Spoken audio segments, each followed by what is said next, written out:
Бүгін Мегаком компаниясы өзгөчө абалда жашап жаткан Сузак району жана Жалал-Абад шаарынын тургундарына жардам көрсөттү.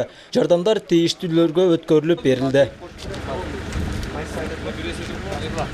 Аталган компания буга чейин мугалим, дарыгерлерге күч органдарына акысыз байланыштарды түзүп берсе, эми 1000 үй бүлөгө жалпы суммасы 1,5 миллион сомдон ашкан азык-түлүк жактан жардамдарын көрсөттү.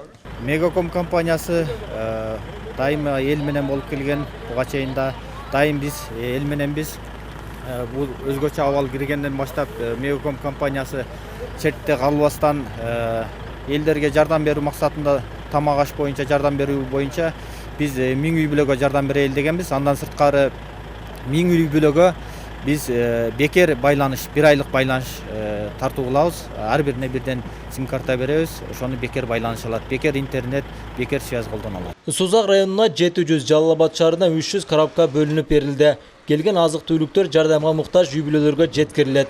Булар боюнча ар бир айыл өкмөт, айыл башчылары тактап анализ жүргүзүшкөн. Ар бир ошо бизде 10 айыл өкмөттүн бир көзөмөл шаары бар. Биз аларга жеткиргенбиз. Азыркы учурда кырдаалга байланыштуу ошо азык-түлүккө муктаж болуп аткан жарандарыбызды тактагыла дегенбиз. Алар тактап чыгып, ар бир ошо биздин жергиликтүү өз алдынча башкаруу органдарынын башчылары 50ден тизмени берген. 50 тизмени, бул 50 тизме болгондо ошо 14 биздин субъекттен 700 үй бүлө камтылган. Аны биз обл администрацияга бердик. Обл администрация биздин ошо Мегаком компаниясына жеткирген. Бүгүнкү күндө мына ошо бериле турган жардам ошо Мегаком компаниясынан келди. Буга чейин социалдык тармактарда берилип жаткан жардамдар боюнча да маселелер болуп жатканы айтылган. Эми андай мүчүлүштөргө жол бербей, жардамга муктаждарга берилсе жакшы болот дейт мындагылар. Ильяс Турдубай уулу, Баяман Тургуналиев, Жалал-Абад шаары.